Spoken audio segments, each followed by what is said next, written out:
Hi hello అండి, welcome to Lakshmi Bhaskar recipes. ఈరోజు నేను కరివేపాకు కారపొడి చేసి చూపిస్తానండి. ఈ కరివేపాకు కారపొడి వల్ల ఉపయోగాలు కూడా చెప్తాను చూడండి. చిన్న వయసులోనే చూపు మందగించడం, జుట్టు రాలిపోవడం లాంటివి జరుగుతున్నాయి కదండి చాలామందికి. దాన్ని నివారించుకోవచ్చండి. డైలీ ఒక కరివేపాకు కారపొడి ఒక స్పూను ఇడ్లీలో కానీ రైస్లో కానీ వేసుకుని తింటే చాలా వరకు నివారించవచ్చండి. చూసారు కదా, నేను 3 రబ్బలు కరివేపాకు తీసుకున్నానండి. మొత్తం చూసారా అన్నీ కూడా దూసేసానండి. 3 గుప్పుళ్ళు అవుతుందండి ఈ కరివేపాకు. శుభ్రంగా వాష్ చేసి చిల్లుల గిన్నెలో వేసి వాడేసాను. ఇప్పుడు స్టవ్ మీద పాన్ పెట్టి 2 గుప్పుళ్ళు శనగపప్పు వేసానండి.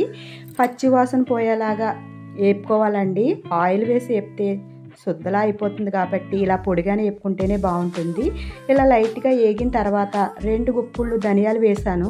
ఇవి కూడా లైట్గా బ్రౌన్ కలర్ వచ్చేలాగా వేపుకోవాలి.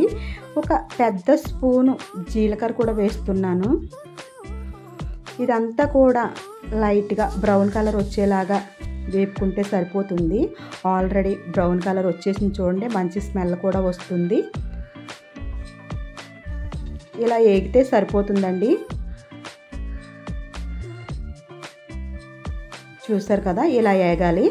దీన్ని స్టవ్ మించి దింపేస్తున్నానండి. పాను పక్కన పెట్టేస్తున్నాను, చల్లారి పెడుతున్నాను. ఇంకొక పాను స్టవ్ మీద పెట్టి 1 స్పూను ఆయిల్ వేసాను. ఒక 12 పెద్దవి ఎండుమిర్చి తీసుకున్నానండి. చూసారు కదా, ఈ ఎండుమిర్చి తొందరగా కలర్ వచ్చేస్తుందండి. ఆల్రెడీ బ్రౌన్ కలర్ వచ్చేసింది. ఇవి కూడా ఒక గిన్నెలోకి తీసేసుకుంటున్నాను.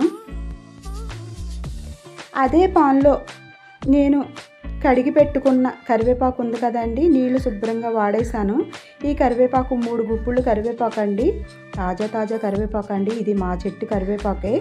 వెంటనే కోసిన వెంటనే వేపేస్తున్నానండి. చాలా బాగుందండి, మంచి స్మెల్ వస్తుంది. కరివేపాకు కూరలోంచి వేరు పాడేసేవారు కదండి, అదే ఇప్పుడు మన హెల్త్కి మంచిదవుతుందండి.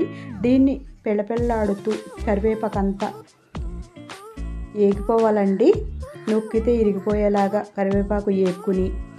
చూసారు కదా, మిక్సీ జార్ తీసుకున్నాను. దాంట్లో వేపుకు పెట్టుకున్న పప్పులు ధనియాలు అన్నీ కూడా వేసేసానండి. మిర్చి కూడా వేసేసాను. ఒక 15 వెల్లుల్లి రేఖలు తీసుకున్నానండి. నేను కావాలంటే పొట్టు తీసుకుని వేసుకోవచ్చు, నేనైతే పొట్టుతోనే వేసేస్తున్నాను. ఈ 15 వెల్లుల్లి రేఖలు వేసి రుచికి సరిపడగా కల్లుప్పు వేస్తున్నానండి. ఇప్పుడు మిక్సీ జార్కి మూత పెట్టి నేను మిక్సీ పట్టేశానండి. చూడండి, ఇలా పొడి పొడిలాడుతూ, అంటే మనం ఆయిల్ ఎక్కువ వేయలేదు కదండి, ఇలా పొడి పొడిలాడుతూ వచ్చింది. ఇప్పుడు మనం వేపి పెట్టుకున్న కరివేపాకు ఉంది కదండి, అదంతా కూడా వేసేస్తున్నాను.